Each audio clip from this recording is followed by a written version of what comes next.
Hey, what's up everyone? Foxhounder N313 here. Alright, so there has been a listing for 4 new Amiibo, and they seem to be Smash Brothers specific Amiibo because they have a serial number or something like that that indicates that they're for Smash Brothers. And links in the description so you guys can go read the full article for yourselves. Now, it's believed that 3 of the Amiibo are ones that have already been announced. Corrin, Cloud, and Bayonetta. And I think that's probably right. But who is number 4? Well, I have a theory. First things first, though. Let's assume that this is a new character. I don't see them adding a new character as DLC for Smash Bros. 4 on Wii U and 3DS. They obviously want to put the Wii U really far behind them.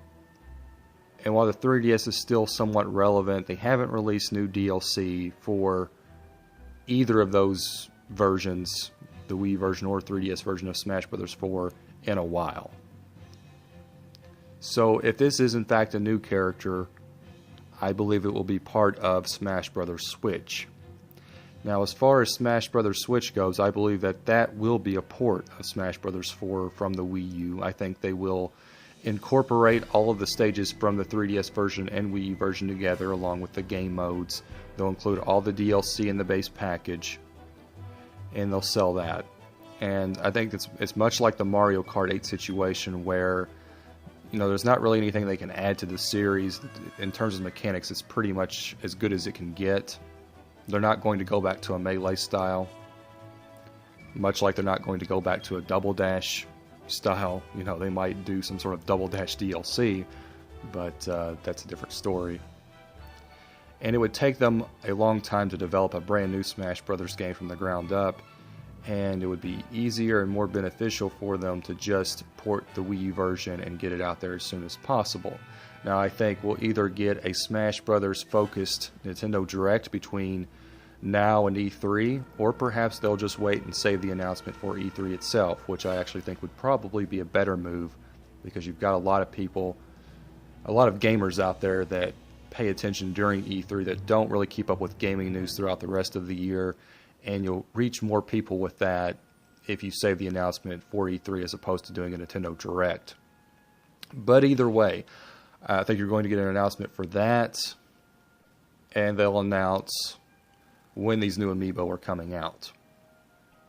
Now, as for when Smash Bros. On Switch is released, I think it'll actually come out this year. I could be wrong about that. They could save it for early next year, but they've got a lot of empty months this year left to fill. We know Splatoon 2 is coming in summer. I don't think they've given a specific release date for it yet, though I could be wrong about that. But we know that's coming in the summer. We know Mario Odyssey is coming in the holiday season, which again is vague. That could be November or December. So there's some blank months throughout. So I think it might actually end up coming out this year.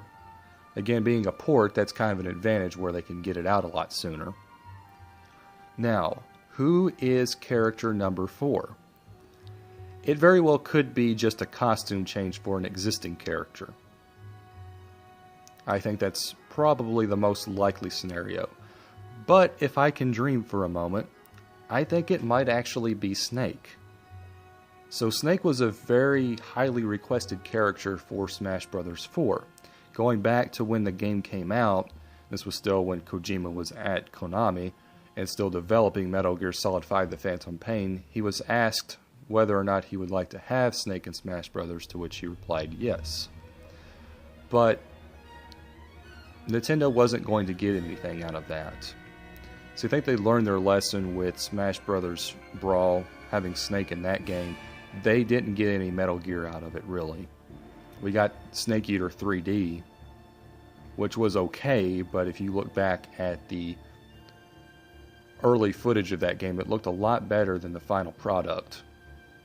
So they definitely didn't deliver on what they were kind of promising with that early footage.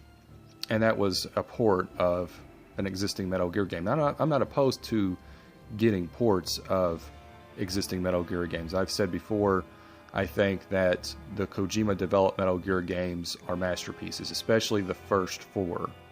You know, well, I would include the MSX games in that as well. Metal Gear 1 through Metal Gear Solid 4, I think those games are masterpieces. Peace Walker, Phantom Pain, they're good games in their own right. But going back to Smash Bros. 4, they weren't going to get the Phantom Pain on the Wii U. So there was really no point in them putting Snake in Smash Bros. And let's face it, whether anyone wants to admit it or not, having third-party characters in Smash Bros. Is basically a form of marketing for those characters and for those franchises. It doesn't do Nintendo any good to have a character in that game that's not going to be on their platform, right? Again, go back to Smash Bros. On the Wii, they had Snake in there, but the next Metal Gear game, which I think actually either came out that same year, I think it came out the same year, 2008. I might be wrong about that. My memory's fuzzy when it comes to dates and game release dates and all that other stuff. But the next big Metal Gear game was Metal Gear Solid 4, and I think they even had Gecko in the Shadow Moses stage of Smash Bros. Brawl. Those Gecko were only in Metal Gear Solid 4. It's like, oh, look how cool this is. Now go buy a PlayStation 3 and play Metal Gear Solid 4 Guns of the Patriots. So yeah, if they're going to have Snake in Smash Bros., I hope they've worked out some sort of deal to where the Switch will get some sort of Metal Gear support. Whether that be a port of the Legacy Collection, a remaster of Metal Gear Solid The Twin Snakes, or a port of the Phantom Pain. They have to get something out of it. And going off of Super Bomberman R, they're destined to be sort of a working partnership going there with Nintendo and Konami. Nintendo wanted to have Super Bomberman on the Switch, they wanted it at launch, and Konami delivered. And I think maybe Kojima was a large part of why we didn't see much Metal Gear support on Nintendo platforms. We'll see. Again, I truly do believe this was more likely to be a costume swap or something for an existing character, this Amiibo. But I want to throw this theory out there anyway. You never know. You never know when you're going to be right. You know, I did a video, what was it, back toward the beginning of last year, where I theorized that the next Nintendo system would be a hybrid. I didn't use the word hybrid, and there were a few rumors at the time to suggest it, but nothing concrete, and I was right. And I really hope I'm right about this. So we'll have to wait and see. Again, I do think, though, as far as getting a port of Smash Bros. 4 on the Switch, I think that's almost a guarantee.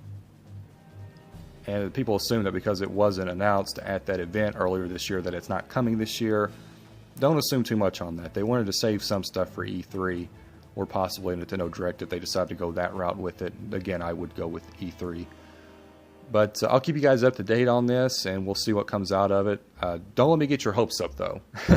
I think that goes without saying. Take this with a grain of salt. It's just a theory. I have nothing to back it up with. It's just a lot of wishful thinking from a big Metal Gear fan who wants to see who A, wants to see Snake and Smash Brothers, but B, wants to have the Legacy Collection on the Switch so I can play these games whenever I want. And also have them preserved because, well, the PS4 isn't backwards compatible, and eventually my PS3 is going to kick the dust, and I won't have a way to play Guns of the Patriots. So, yeah. Anyway, hit the like button, subscribe to us if you haven't already. I've gone on long enough. Comment down below, let me know what you guys think, and I'll catch you next time. This is Foxhounder N313 signing off. God bless.